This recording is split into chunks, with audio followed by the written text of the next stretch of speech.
The twin towers had a perimeter of steel panels hoisted up and bolted into place. Each panel had 3 box columns about 14 inches square, cross-connected by spandrel plates. After the plane hit, the fires were burning out and cooling down. The flames on the south tower, which appear to be getting lesser and lesser, is where the smoke is getting progressively lighter and wider, indicating that the fire officials are getting closer to putting this fire out. But then, about 7 minutes before its final destruction, almost an hour after the plane hit, molten metal was seen coming out of the northeast corner near the 80th floor. The red-yellow metal poured from the tower along with a shower of sparks, and looked like steel in a foundry. And there were many eyewitnesses that described molten steel. You'd get down below and you'd see molten steel running down the channel rails. Later, we learned of very small spheres of iron found all through the dust. That iron must have been molten, allowing surface tension to pull it into those spheres. NASA took photos indicating very high temperatures days after the event, and Firewise professors were perplexed by melting of steel beams. And so we have direct video evidence, eyewitness accounts, forensic evidence, photographic evidence, intangible evidence, all corroborating temperatures high enough to melt steel. The media told us the intense fire, more than the impact, caused the towers to collapse. It melted the structural steel. But there's a problem. Office and open-air jet fuel fires cannot melt steel. The National Institute of Standards and Technology said that the maximum air temperatures was about 1800 degrees or 1000 degrees colder than what's needed to melt steel. So what can melt steel and explain all the evidence? Independent scientists began to piece that evidence together, and they suggested some type of thermitic material must have been used as part of the tower's demolition.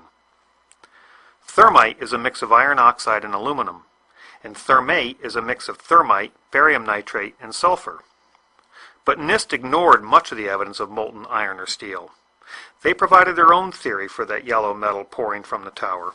NIST understood that molten aluminum is silver, not red-yellow. So NIST developed a theory to explain the color issue, stating, the molten metal was very likely mixed with large amount of hot, partially burned, solid organic materials, such as furniture, carpet, partitions, and computers, which can display an orange glow much like the logs burning in a fireplace. But there's a problem. Office materials like furniture, carpet, partitions, and computers are less dense and won't mix. They'll float on molten aluminum, like this coin on liquid mercury, and then burn off at those temperatures. And steel at those temperatures won't melt and would sink, and therefore won't mix with the molten aluminum. NIST never conducted any experiments to confirm their theory, but others did. Dr. Stephen Jones proved the NIST molten aluminum and furniture mix theory wrong. Then an independent peer-reviewed report was published which found explosive red-gray chips all through the dust and positively identified as nanothermite or superthermite. Unlike conventional thermite, this stuff is a very high-tech explosive and confirmed what the independent scientists had been saying all along. But NIST refused to test for explosives or its residue and ignored standards such as NFPA 921 guidelines. The corporate media attacked all the evidence of thermitic material found. Let's watch. If thermite melts through this steel column, the theory of a thermite-controlled demolition may have some validity. While the truthers insist that more explosive super thermite could have been used in the tower demolitions, testing conventional thermite can illuminate this physical process and answer a simple question. Can thermite of any type burn through steel beams?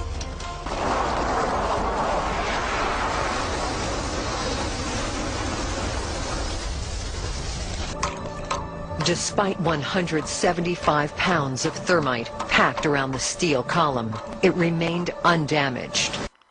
Mythbusters says, the events of 9/11 will not be allowed to be debated and discussed. And they barely managed to melt through the roof of a car with a half a ton of thermite. And the debunking websites say, the thermite would have also needed to cut sideways. Not an easy feat for thermite. You see it's a powder which burns chaotically, maybe with some device, but no working device has been proven to me to work to cut a vertical column. So we are led to believe that thermitic material cannot melt steel, cut steel horizontally or vertically, and would take massive amounts to do any real damage.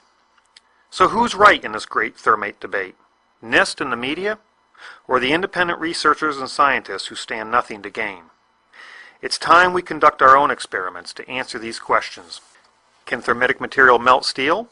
Can it cut horizontally or vertically? And does it take massive quantities to do any real damage?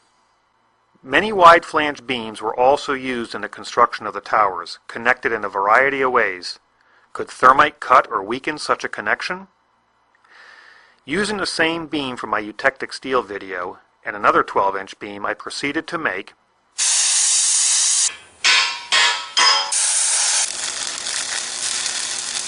a double-angle welded connection, which I set up on some 8-inch concrete slabs. I could not obtain nanothermite, so I made small quantities of old-fashioned thermate, which is not considered an explosive, with ingredients that are legal and readily available. Thermate is difficult to ignite, and ordinary fuse is not hot enough. But a magnesium strip, which burns white hot, will ignite the thermate given off heat and white smoke. NIST mentions bright white flames. Almost immediately, a bright spot appeared at the top of the window on the 80th floor. An unusual flame is visible within this fire. The upper photograph of a very bright white flame stands out. And let's listen to an eyewitness who was there. I was on the 81st floor. Tell me what you saw and heard. I had 40 people in there, just an explosion.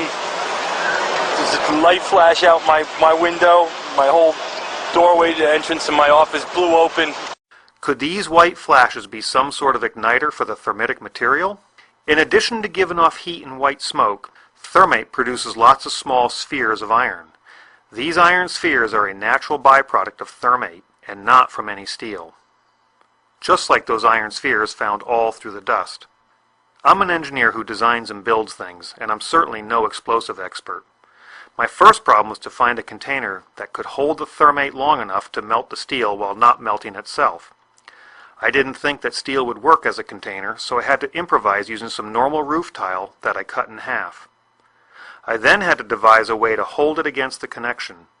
I used strong magnets and a spring tooth from a hay rake to press 5 pounds of thermite on each side of the double angle connection. I lit the thermate. And it did absolutely nothing to the steel connection.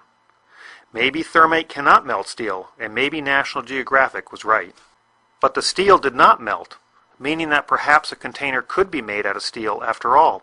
Using an ordinary steel box tube, I had a slot milled along one edge. Welding the bottom and using clamps on the top to hold the powdered thermate in, I bolted it to a steel beam vertically. I called this device my thermitic box cutter.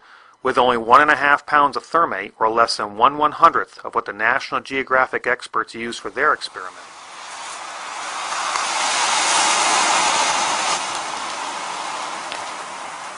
Not only was I able to melt steel, but it also sliced a vertical cut. So I made a slightly larger thermitic box cutter and used 2 3/8 bolts drilled and tapped on one side of the connection.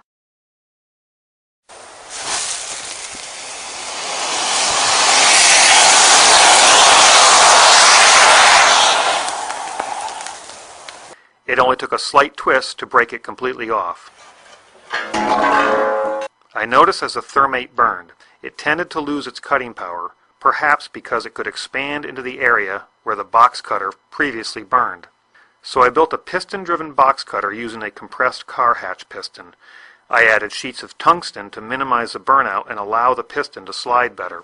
I then bolted my contraption to the flange of the column and ignited the white-hot magnesium.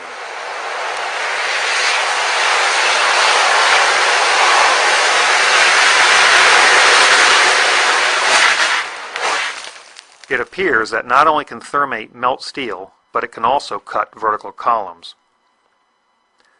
So why bother to use incendiaries like thermate and not high explosives? I think it's all about keeping things quiet before the main event. Using thermate may take longer to weaken such large columns in the towers, which may be why we see the molten steel several minutes before its final destruction. Here is less than 1 3/4 pounds of thermate, or 1/100th of what National Geographic used, quietly burning. And here is less than 4 pounds of thermate focused on the web of a wide flange.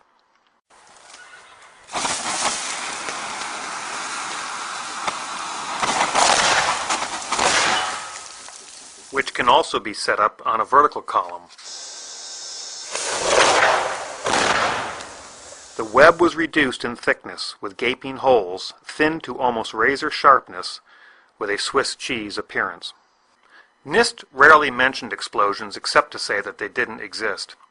Instead, they used the politically correct terms pressure pulses and dust puffs. Repeated pressure pulses. The sources for the pressure pulses and/or dust puffs are unknown. A series of pressure pulses. Perhaps we are seeing a pressure pulse in this video. Rather than using a mechanical piston to maintain volume, I segmented my box cutter with steel plates hoping to get a more uniform burn, but got some unexpected results. Can thermate make pressure pulses and/or dust puffs? I guess it can. But why waste all that thermate and energy cutting the columns? Why not attack the weakest areas instead? Can thermate cut bolts? I guess it can. But what if just the head of the bolt is exposed rather than the nut and the threads? Can thermate be configured to cut just the bolt head? I guess it can. And without any evidence on the other side. I don't think that something like my piston-driven box cutter was bolted to the office walls, or trash bags full of thermite used. It's more likely that any pre-weakening thermitic material were hidden inside the perimeter box columns. I had a replica of a segment of the WTC box columns made up.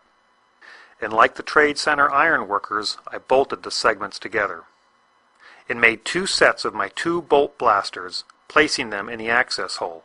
Let's listen to another eyewitness. Like, it sounded like gunfire, you know, bang, bang, bang, bang, bang, and then all of a sudden, 3 big explosions. Is it even possible that thermate could do this? I guess it is. I made a 4-sided box cutter split in 2 pieces so they could be inserted inside the column. I held it up on the burnt-out bolt blasters and thought I could hold it down with magnets. Let's see what happens. I think my box cutter blew about 30 feet up, consuming valuable energy and trimming my tree in the process. Nevertheless, the inside of the column was cut about 3/4 of the way through. Were thermitic devices or maybe explosive nanothermite sprayed inside those box columns? I'm not sure. And I'm not sure why this handhold is so large. Or why the side of this box column looks like it's blown outward. Or why 3 columns have a more intense glow, followed by 6 columns that don't, followed by another 3 that do. But I have an idea. But I do know that it's impossible for jet fuel or an office fire to melt steel or iron, which means the official story is wrong. Yet despite all the overwhelming evidence of explosions in molten steel, some people will still believe that this is aluminum and believe Building 7 fell naturally from an office fire.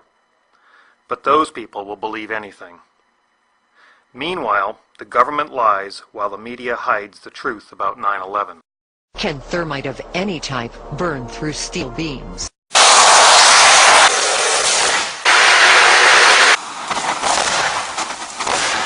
I guess it can. Isn't it time we use physical science rather than political science to investigate 9/11?